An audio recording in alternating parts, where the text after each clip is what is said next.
प्राचीन भारत का समय था। विशाल वन, रहस्यमयी वातावरण और देवताओं के समान वीरों का युग। यह कहानी है घटोत्कच की। राक्षसों के बीच जन्मा, पर अपने कर्मों से देवता कहलाया। वनवास के दिनों में पांडव जंगलों में विचरण कर रहे थे। तभी एक दिन भयंकर राक्षस हिडिंब प्रकट हुआ। उसकी गर्जना से पूरा वन कांप उठा। भीम ने उससे युद्ध किया।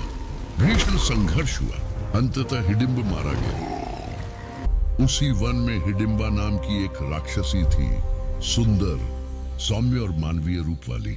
उसने भीम को देखा और उनके प्रति आकर्षित हुई। भीम और हिडिंबा का मिलन हुआ और जंगल के बीच दोनों का विवाह संपन्न हुआ।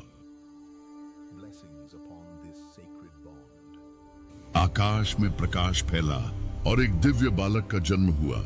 वही था घटोत्कच। हिडिंबा ने अपने पुत्र को गोद में लिया और भीम ने उसे आशीर्वाद दिया। कुछ समय बाद भीम पांडवों के पास लौट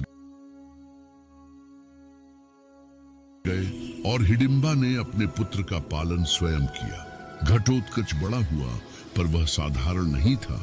वह पेड़ों पर छलांग लगाता, आकाश में उड़ता और जंगली जानवरों से संवाद करता। उसने आकार बदलने की कला सीखी। बिजली और अग्नि की शक्ति उसके भीतर जागृत हुई। हिडिंबा ने उसे राक्षसी परंपराएं सिखाईं, पर घटोत्कच ने दया और मानवता का मार्ग चुना। उसने गांव वालों को राक्षसों से बचाया। लोग उसे देवता समान पूजने लगे। उसने तपस्या की, ध्यान किया और दिव्य आशीर्वाद पाया। हिडिंबा गर्व से अपने पुत्र को देखती रही। समय बीता और कुरुक्षेत्र का युद्ध आरंभ हुआ। घटोत्कच को पता चला कि उसके पिता भीम युद्ध भूमि में है। वह तुरंत निकल पड़ा। पांडव शिविर में उसका भव्य आगमन हुआ। घटोत्कच ने दृढ़ स्वर में कहा, मैं पांडवों के लिए लड़ूंगा। पांडवों ने उसे आशीर्वाद दिया। वह युद्ध की तैयारी में जुट गया। उसका राक्षसी रूप प्रकट हुआ। चारों ओर ऊर्जा का विस्फोट हुआ। रात का समय था। युद्ध भूमि अंधकार में डूबी हुई थी। तभी आकाश से गर्जना हुई। घटोत्कच उड़ता हुआ रणभूमि पर उतरा। उसने आकाश से कौरव सैनिकों पर बिजली की वर्षा की। सैनिक भय से भागने लगे। कौरव शिविर में अफरा तफरी मच गई। घटोत्कच ने अनेक रूप धारण किए। दुश्मनों में भ्रम फैल गया। उसकी विशाल छाया आकाश में छा गई। वह सैनिकों को उठा उठाकर फेंकने लगा।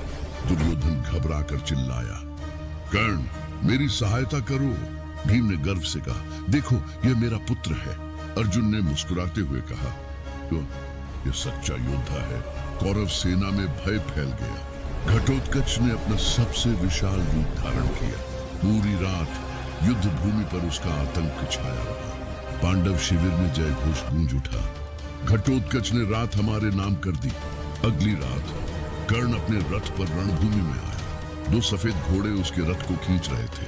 सामने आकाश में घटोत्कच खड़ा था। दोनों आमने सामने आए। भीषण द्वंद्व शुरू हुआ।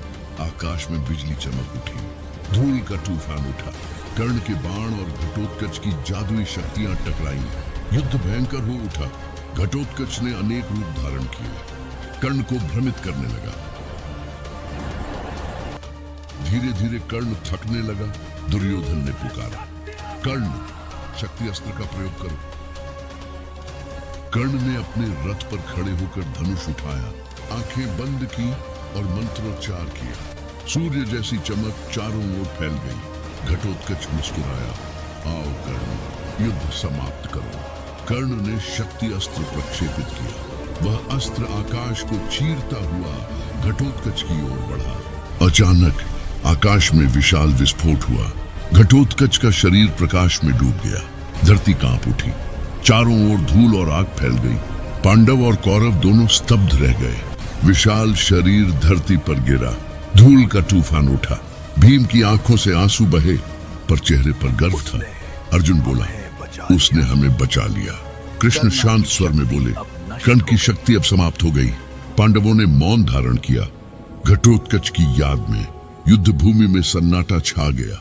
एक दीप जल रहा था, घटोत्कच के बलिदान का प्रतीक।